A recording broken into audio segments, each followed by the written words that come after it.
Tayong mantika. Tayong bawang. Sibuyas. Manari din natin karne.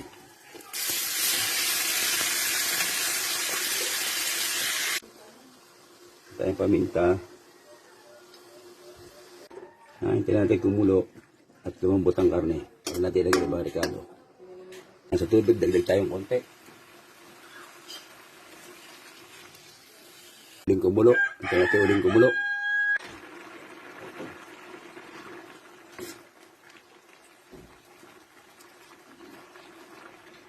Malambot na mga idol, pwede natin ilagay ang carrots. Saka ang atay natin binabad suka kaya tinugas ang pagkababad. Tapos, bell pepper. Sa inyo walang sawang panonood at pagtangkilik sa aking mga video. Salamat po ng maraming sa inyo. Sa mga malapit po din sa amin, pwede po kayo magpaluto kung gusto nyo. Malasahan namin timpla.